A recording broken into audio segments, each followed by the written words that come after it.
Welcome to Your Pharmacy Career Podcast, proudly produced by Ravens Recruitment, the experts in pharmacy career and locum services for over 30 years.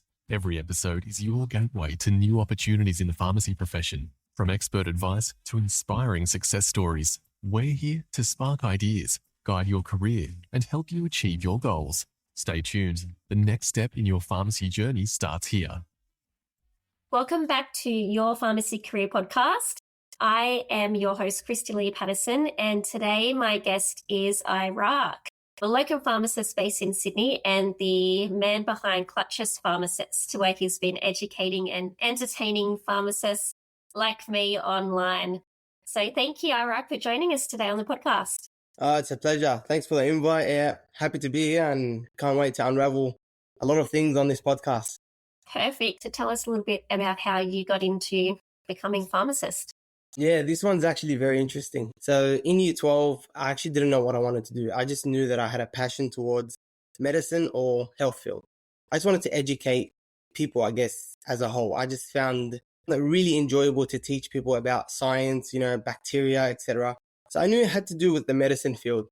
Look, I'm not going to lie. I did try to get into medicine. I just didn't make the cut. And then out of nowhere, it was like midnight, 12 a.m. A random colleague from high school messaged me on Snapchat. Long story short, I asked, what are you doing for university? And she told me she's doing pharmacy. So I'm like, how come I never actually considered that? And then I'm like, well, what's the cutoff for pharmacy? And then she told me the cutoff, etc. And this was actually the last day for the UAC entries. Oh, wow. For pharmacy. Yeah, I know, literally. So I'm like, oh my God. I was actually going to do medical science and I didn't really know what I wanted to do. But then when she told me that, I straight away applied, and thankfully I got an entry for University of Sydney, and then the rest is history, literally.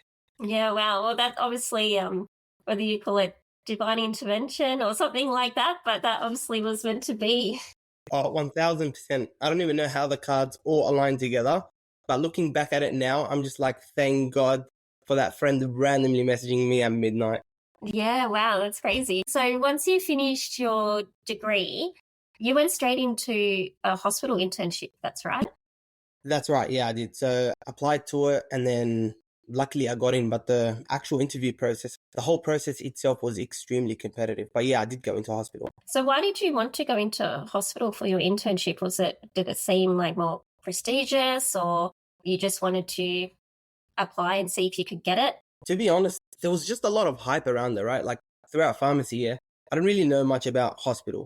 I only knew it as community pharmacy. I didn't think there was much options apart from just being a pharmacist out there in community, just in those random little community pharmacists where you just give your prescriptions and then you dispense, etc. That's what literally I thought pharmacy was. And then later during third year, I found out that, hey, by the way, there's another option in pharmacy. You can actually do hospital pharmacy. I'm like, okay, what's that about? And then that's when I started to hear all the hype around it. Everyone was just hyping it up. It's the prestigious thing. It's the best thing to actually get into. And of course, once I heard it's the best thing to get into, I'm like, oh my God, surely I have to try it. And then from there onwards, I started seeking to get into hospital. That's when I applied, and then I got a role as a COVID screener. Back when COVID was a massive thing. Yes. Yeah. So I was literally a security guard of COVID screening in the acute adolescent ward in Westmead Hospital. I know it's not pharmacy related at all, but I heard from people that once you get your foot in the door, that's when it makes it a bit easier to actually get into hospital. So I sort of used that as my advantage. And then later there was an opportunity at RPA as a pharmacy student. And because of my experience, etc., I actually got the job. So then when I became a student, I saw what hospital pharmacists actually do. And it sort of intrigued me because it's much more clinical in terms of utilizing the skill sets I used at uni at the hospital rather than in community. That's a good idea, getting that job during COVID, doing the security guard screening. A bit random, but hey, you know what? Foot in the door, you're exactly 100% right. I had to, because it was just so competitive. A lot of people were telling me from previous years, 200 plus people would apply and only 15 people would get an interview and they would only choose 2 to 3 people. It seemed really competitive. I'm like, if I don't become a student, my chances are going to be very, very low. Well done for doing what it took to get noticed. Yeah, thank you. I sort of cheated the system, but look, it's it worked in my favor. What do they say? Don't hate the player, hate the game, right? Exactly. CEO of that. And so after you did your internship, did you stick around in hospital or did you transition back to community? What happened after that?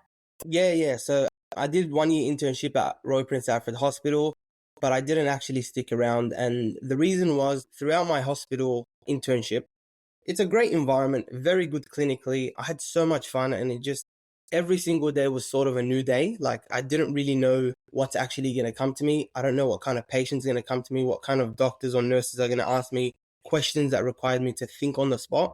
So it was just, every day was a bit different. But then the issue that I realized with hospital pharmacy is just career-wise, it sort of didn't match the lifestyle I wanted. So the lifestyle I wanted was like flexibility, freedom, and then later on retirement, etc. But with hospital pharmacy, it was just you sort of got to a point and then that point was capped. So I think from my knowledge, it was just director of pharmacy. That's like the highest position you can get.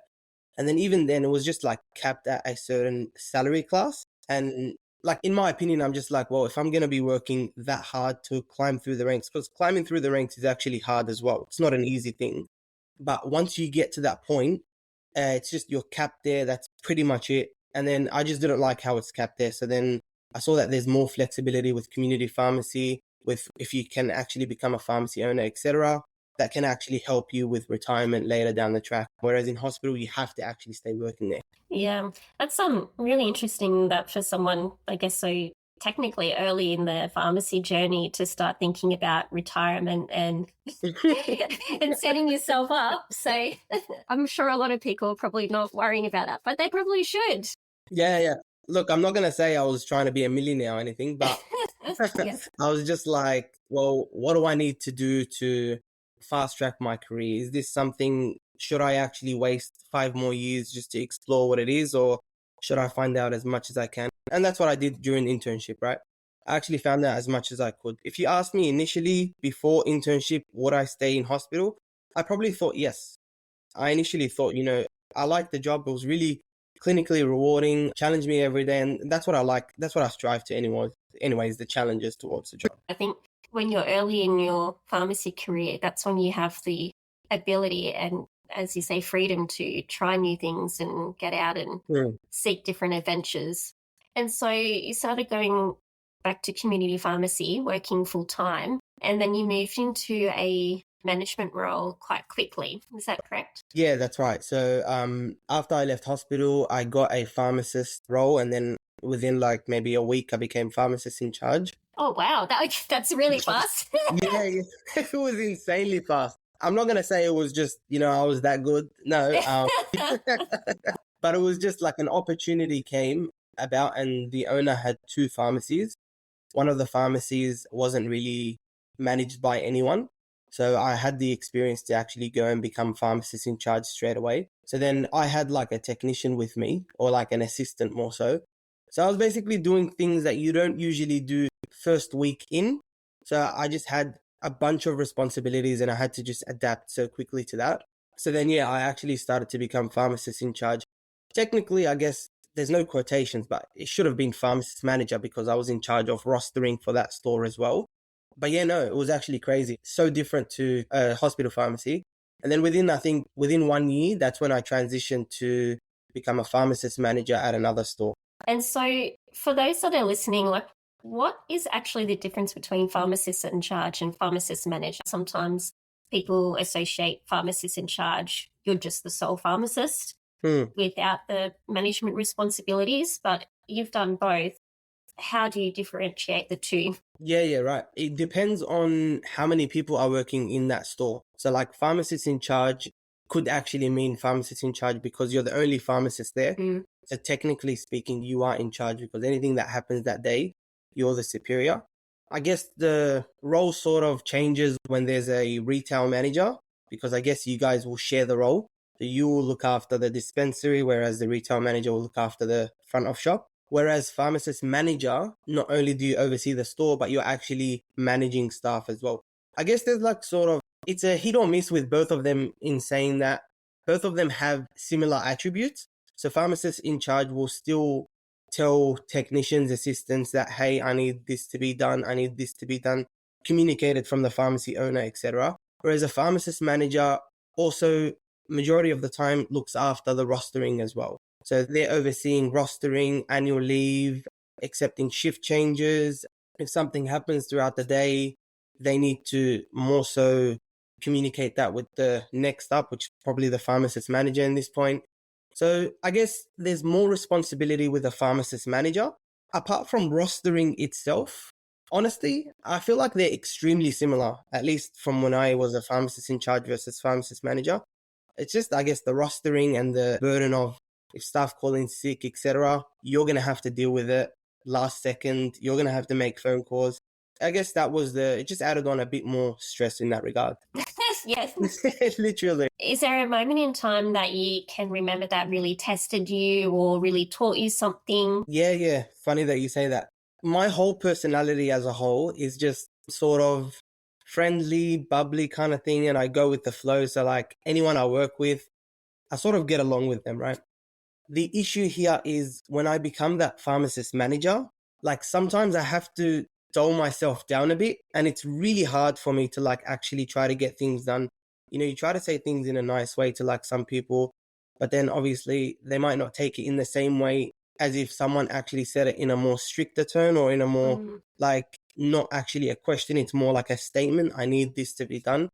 That's not who I am as a person. So I guess that challenged me as a whole, because then I had to be a bit more meaner in that regards. But I tried to crack jokes every now and then, just showed people, look, I'm friendly, blah, blah, blah. So that was really challenging. And the second challenging thing was requiring me to be on my feet. So if something happens with the staff, someone comes to me and is like, I've got a headache, I'm feeling down, or something's happening. What do I actually have to do in this position right now? Someone doesn't want to work and I need that person to work. How do I actually balance out the well-being of that person versus understaffment of our staff, etc.? So it was a bit challenging, especially last minute calling six, like within the last hour. Like my shift starts at 9 a.m. I've got someone that's opening with me at 8 telling me I'm sick and I can't make it today. I'm just like, great. And it was really challenging because I didn't have every single person's number. And because I was new to it, I didn't really know what the procedure was like. So it was a bit challenging in that regard. It required me to like just start having plan A, plan B, plan C, plan D. In case any of those plans fail, I know what to do. And I guess now it's shaped me a lot where like I have a lot of people that are accessible to me, whether it's like pharmacy staff members, assistants, technicians, pharmacists itself. Like I can actually message people if I need something. But I wouldn't have imagined I would have been able to actually do that if you'd asked me at the start of my pharmacist manager role. Well, you don't know what you don't know, right? And so until you kind of find all those little pieces, how can you plan for that if you don't know what's coming for you, right? That's the worst part, literally. It's just like you're going with the flow, and anything bad that happens along the way, that's just, I guess, a stepping stone and a learning experience for you. And you're like, okay, well, if that happens again, I know what to do. But it's just like, you got to wait for something to actually happen in order for you to do something. That's the annoying part. That's right. I've definitely been there as well. So I think every pharmacist has stories like that. It's such a nightmare. But pharmacy can also be really good as well. And I can, just from chatting to you and then also seeing you on social media and things like that, I feel you must be pretty passionate about the industry for you to actually want to do something different. And so when did you first decide, I guess, to start creating content? Is it something that you just started doing with no real intention, or did you think, okay, I want to become a content creator? Talk us through that journey of right. putting that first post up. Look, initially I was actually first jumped on TikTok, right? Initially when I jumped on, I wasn't jumping on for like the pharmacy background point of view. I was just doing it for the lols, just the memes of it. So randomly I'll see videos that are funny. So then I actually just jumped in and just did some funny videos, nothing to do with pharmacy, just for my friends, etc. Like, you know, we all had each other and we laughed, etc. And then what happened is after becoming a pharmacist by like a couple of months, I made a random video about eye drops. I don't know why I did that. It was actually so random, but I'm like, I think my intention behind it was there was a patient that came in. She wasn't regular at our store. She was like somewhat elderly. I think she was like in her 70s, 80s. She came in and she was getting her eye drops, regular repeat for glaucoma. And she's been using it for 10 years plus. And then I just did my thing as I'm counseling. I hate telling people like, oh yeah, it's an eye drop, take one drop 3 times a day. If it's like a regular repeat, because they're probably like, I already know this information. You're not telling me anything new. So I sort of just, as I was handing it out, and I'm like, yep, and you probably already know this, like when you're with your eye drops, like after you drop, you block the corner of your eye for 1 minute with pressure. And it looked like I'm giving it in a rush type of thing. And then that's when she paused me. She's like, sorry, like, what do you mean? I'm like, oh. And then that's when I caught her off guard. So then I can actually explain it for 10 seconds instead of explaining it for 2 seconds. And then I went through the whole thing and told her the pressure with the eye, etc. And that's when she's like, no one's ever taught me this. I've been on these drops for 10 years. And not one single person has ever taught me this. And then that's when I was baffled. I'm like, oh, that's actually crazy. And that was, I guess, my first experience as a pharmacist where I had real life experience of a repeat prescription, someone using something for so long and still able to be educated about something like this. And then that's when I'm like, well, if she didn't know about it and she's been on it for 10 years, what if there's other people that didn't know about eye drops and they've been on it for a similar time period? And then that's when I'm like, well, why not? Let's just do it. And then I just set the camera up and then I recorded. And then it blew up. Like my usual views from like my funny videos and stuff, I wouldn't get a lot. Like I'd probably get like 150 just from my friends, literally. Yeah. This one went up to like 3,000. And to me, 3,000 was a crazy. That's a lot. Literally, I'm like, bro, 3,000 people just saw this. And people commented as well, like, oh my God, I never knew this. And to me, when I saw that, it gave me like guidance that maybe I can actually use this platform in that way. But it wasn't direct, but it was just like, maybe I'd be open to make another video sometime down the track. And that's when it all started. So I guess it's probably in 2023. Pharmacy Daily is a proud supporter of your pharmacy career podcast. If you're in the pharmacy world, it's a great resource to stay up to date with the latest industry news. To subscribe, just head to pharmacydaily.com.au to get the newsletter delivered straight to your inbox.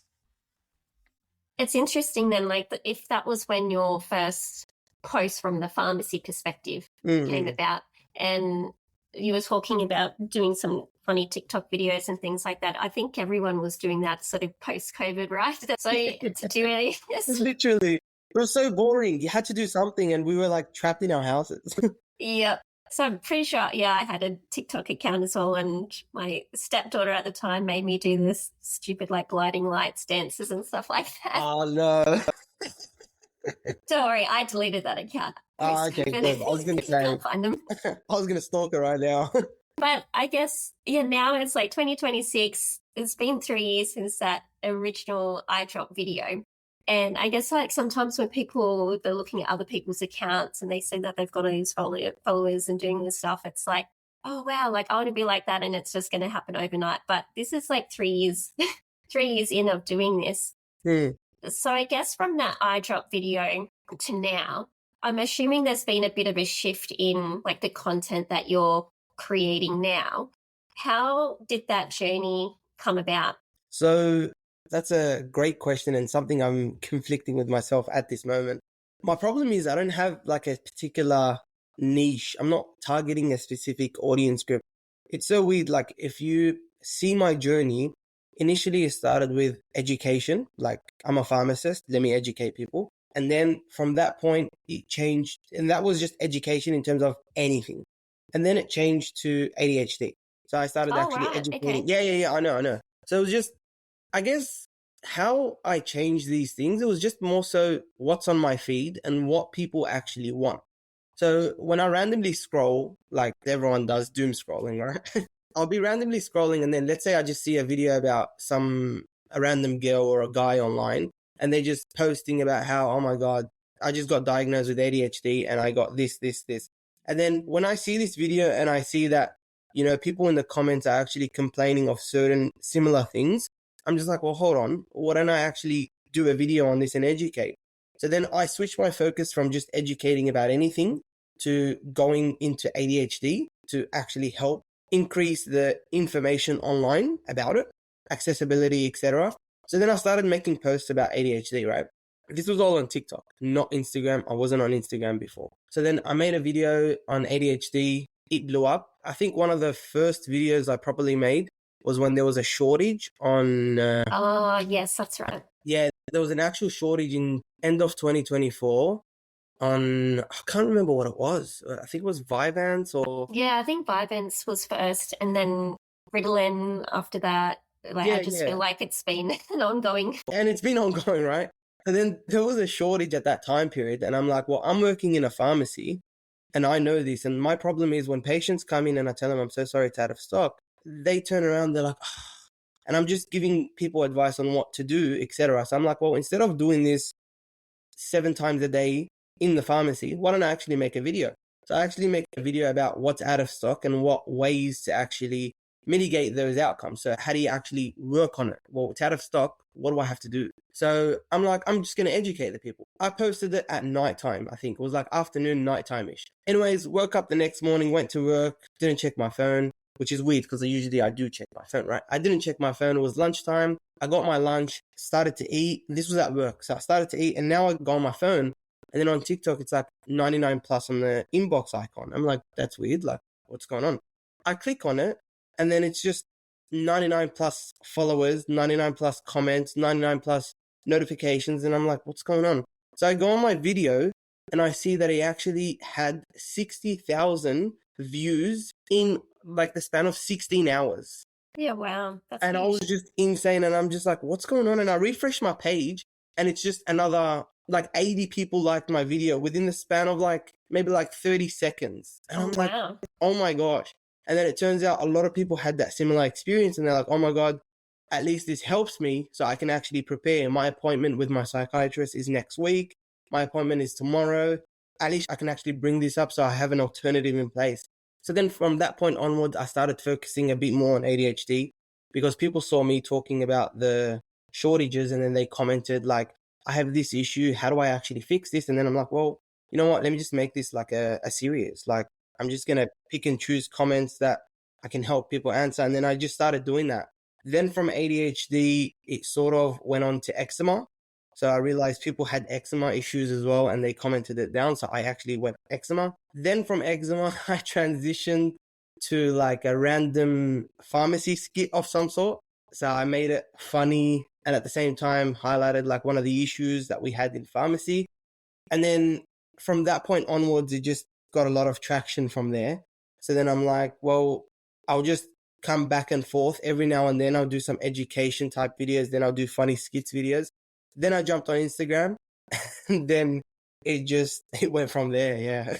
Yeah, wow. I just find this so interesting hearing this from you because I followed you on Instagram and I think the videos are hilarious, but they're also educational, right? And it's so clearly from everything that you've chatted about so far, you've been wanting to educate the public in something.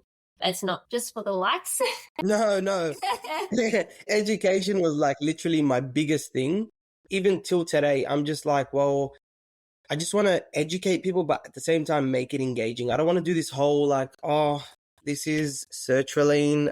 It's an antidepressant medicine. Like everyone knows that. So it's just like, if I'm going to educate someone, I just don't want to be like the standard, just like a lecture type video because A, no one's going to watch that. B, it's boring. And C, I'm like, well, I don't think I'm going to get the excitement on just teaching someone else sertraline is an antidepressant in case no one knew this. You know what I mean? You're probably going to get depression from watching that video. Probably, honestly, I wouldn't blame myself. Literally. So I don't know. I just had to put like a little twist on it. So yeah. I like that. And it makes it memorable as well. I mean, I remember when I was studying, I found this YouTube video and it was just like these med students in America that made, I don't know, like talking about top 50 drugs or something into a rap video. Like it was horrendous, but it was hilarious. And it actually helped me remember it. And then when I was in my exam, I was like thinking about the rap exam. That's the thing, yeah. Yeah, so these sort of things do help trigger your memory. With the videos that you've put up though, I guess putting yourself out there and a good following. It's funny, but when I first started in pharmacy, which makes me feel like an old person, which I'm not, but I've been a pharmacist for 11 years now. And I remember like the advice given to me was like, be careful what you post on like social media. Like people are going to be looking you up before you get hired. Is that something that you've been concerned about, or have you had any, I guess, negativity around from it, or has it really mainly all just been positive? Yeah, look, there's definitely pros and cons, like the negativity behind, and what they said was absolutely right. People do look you up, and some people knew about my social media page beforehand. Like there'll be places, because I'm a locum pharmacist right now, some places will tell me beforehand, like, oh, if you don't mind, can you not record in the store, etc., Yes. etc. Yeah. There's no problems at all with that for whatever reason. They can have any reasons, or they just prefer not to be recorded in their store. That's completely fine, right? Some places found out I recorded, and then obviously I let them know, like, oh yeah, by the way, are you okay with me posting this video, etc., etc. And if they say no, that's fine. Has it stopped me from getting any job? To be honest, I've been getting more positives than negatives in the pharmacy field. So no one's actually told me you're not getting hired because, you're posting videos, etc.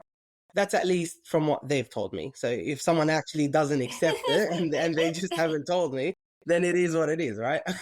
I'm never going to find out.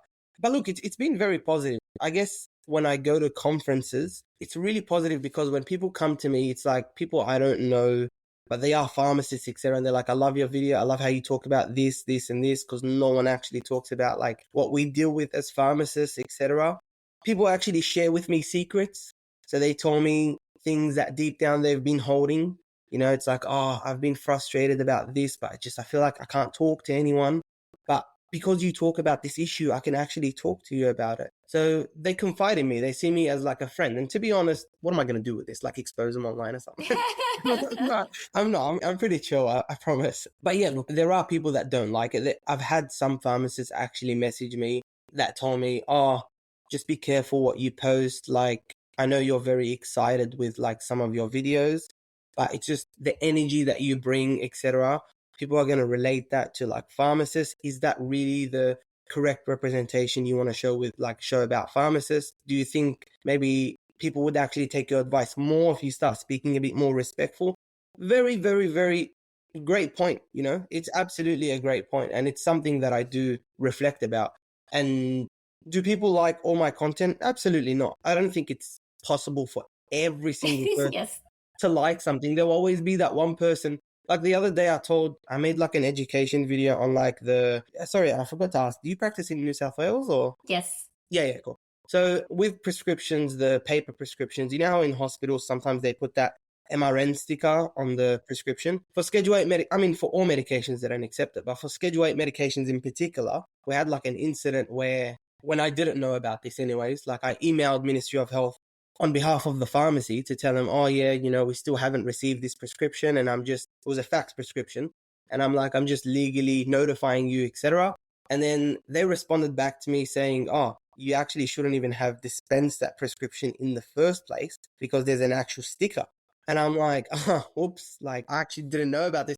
I can't remember if it was me or someone else that dispensed it. I just know that I was doing a favor for the pharmacy, and I was actually just notifying them just so that way it doesn't actually pile up and it gets audited somewhere down the track. So when they informed me about that, I'm like, oh my God, like, I don't know if a lot of pharmacists actually know this. So I'm going to post a video like this. And then someone in the comment section, like a patient, I'm presuming, said, I used to like your videos until this one because you're just such a liar, just to actually get views and likes, because I went to my pharmacy with the same sticker on the prescription for like endone or something, and they gave it to me. And I'm just like, at this point, do I even tell them that unfortunately your pharmacist didn't know the legal requirements, etc.?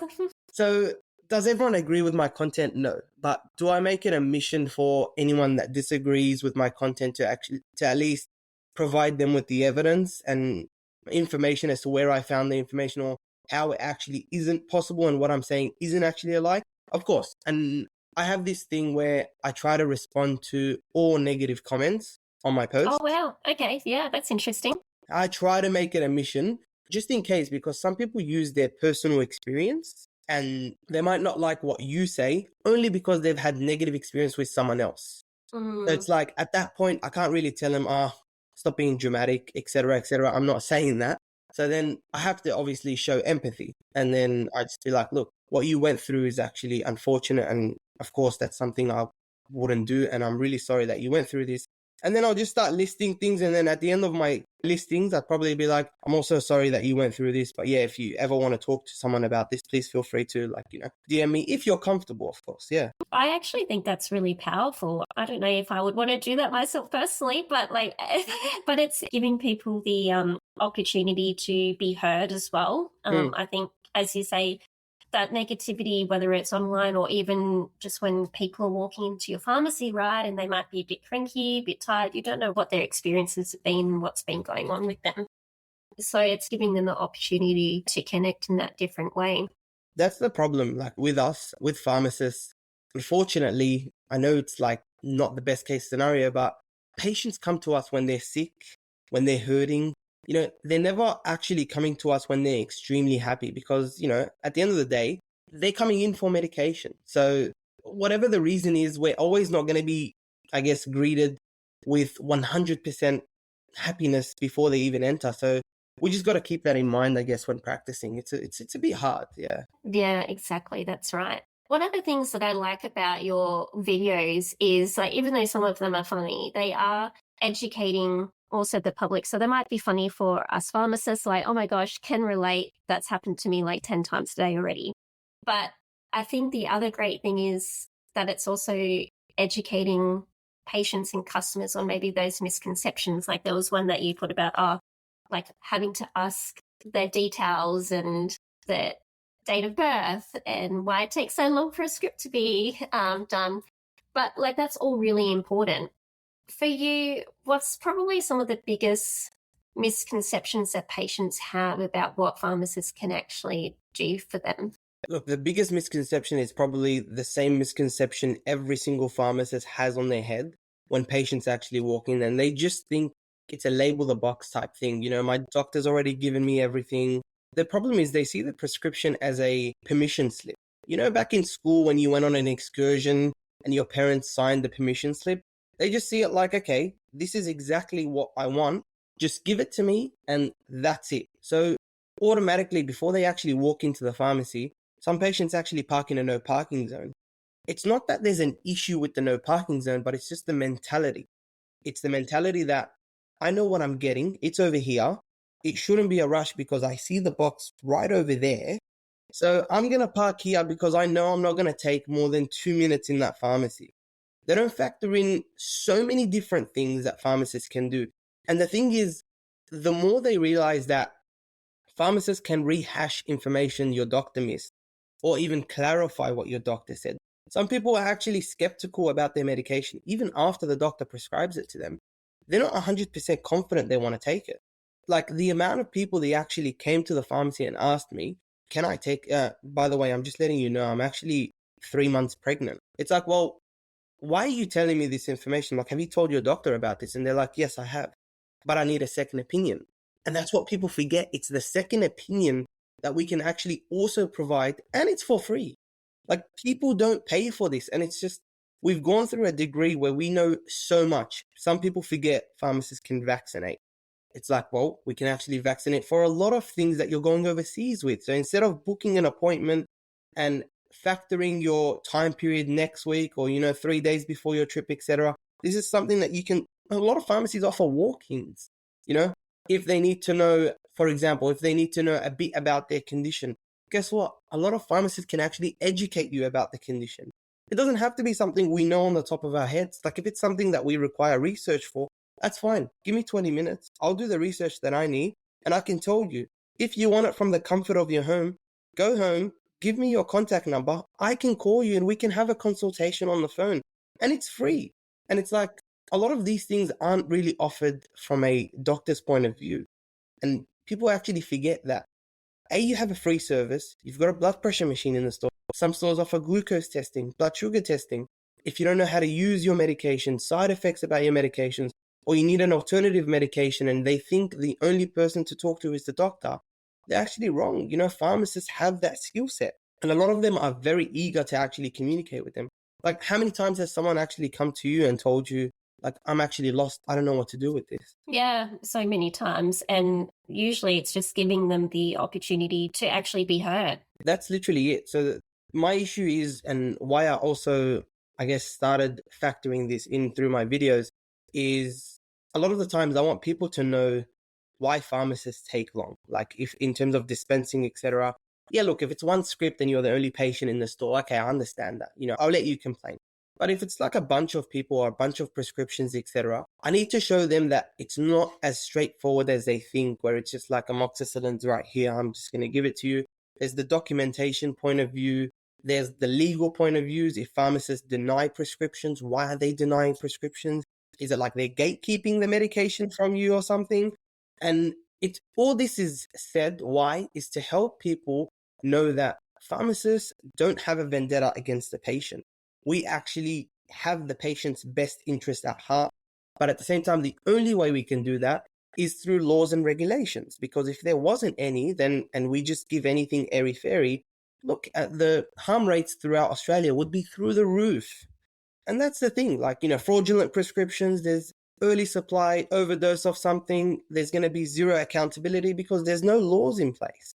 So I guess that's why it's very important to educate the public, and why some people think it's just straightforward, like labeling the box, but there's a lot going on, and there's a lot of free advice that you can get, or free education at least, that can help you with like simple conditions. Just before we wrap up, I wanted to touch on the fact that you are predominantly a locum pharmacist now. Why does that feel right for you in your career at the moment? So throughout my career, I've always wanted to try something, right? And I hate looking back at something. I'm like, oh my God, I didn't actually try it. So I don't know. How it actually was. So that's why I went into hospital first. I wanted to trial it out. Then I went to community pharmacy. Then I saw what it's like to be a pharmacist manager. And then I'm like, well, the only thing I'm missing from my, career is I don't know what it's like to be a locum pharmacist, because I always thought on the back of my head, what if locum pharmacist has a better outcome in life? What if I have more flexibility? There's shifts available, etc., etc. And I'm like, and there's better pay, blah, blah, blah. So I'm like, look, instead of speculating on all of these things, let me actually get into it. So I'm like, I'll give myself a 6-month block. And this is currently me being in the 6-month block to do locum pharmacy. So I want to trial it out. I want to see, A, is it feasible? B, is it something I want to do where every day or every second day I'm at a store I don't know about? So it's just like responsibilities is lower, but everything in the store is something I have to think of on the fly, so I have to adapt very quickly. Problems, anything that happened from the previous day, it's something I have to just think about. And then at the same time, it also tests my legal knowledge, because I'm practicing in so many different stores. I don't know what questions I'm actually going to be faced with. If it's a nursing home request, if it's a Webster pack request, if it's I missed my dose yesterday for like an opioid replacement therapy patient, it's just, I'm exposed to like a lot of things, and it requires me to be a bit more sharper in terms of the legal requirements. So then I'm like, look, I'll try it out for 6 months and see how it actually goes. If it's something I enjoy, maybe it's something I can prolong a bit. If not, then it's probably something I'm going to have to settle down in pharmacy and probably go towards the thing I wanted, which is probably pharmacy ownership. Yeah, I think that's a great idea. And whilst you can get that exposure to as many different types of pharmacies, different people, as you say, the different legislations, especially if you want to get into pharmacy ownership, but like you've seen some really great things, you'll probably see some really bad things as well. So you get a really good exposure to everything. Yeah, literally. The good and the bad. But it's really good. It goes hand in hand with the social media thing, because people in my locum shifts, people recognize me and they're like, oh my God, you're the guy from TikTok. I'm like, just lower your voice a bit. But yeah, no, it's ups and downs, but yeah. No, I love that. Well, thank you so much for the chat today. It's been really insightful. I've really enjoyed getting to know you a bit more and seeing the person behind Michael Clutch, I guess. That's my patient. He needs a lot of educating, that Michael Clutch. Yeah, poor guy. Eventually, he's going to grow. I think I need to give him a good character progression. Well, I can't wait to see. If people don't know where to find you, where can they find you and follow along with what you're doing? Oh, yeah, for sure. On both TikTok or Instagram, my handle, Clutchest Pharmacist. I'll be on there. If you need anything, whether it's students, assistants, pharmacists, please feel free to shoot me a message. I'll try to get back to you. No promises, but I do generally get back to a lot of people. That's it for this episode of Your Pharmacy Career Podcast. A huge thank you to you, Iraq, for such an honest look at your life as a locum pharmacist and sharing what's driving you to keep educating the public. Thanks for having me, Christy. Thank you so much. Thanks for tuning in to Your Pharmacy Career Podcast, proudly sponsored by the Pharmaceutical Society of Australia. The PSA is committed to empowering pharmacists through advocacy, innovation, and industry-leading professional development. To become a member or learn more about how the PSA can support your career, visit www.psa.org.au. Don't forget to subscribe, share this podcast with your colleagues, and join us next time as we continue to explore your pharmacy career journey.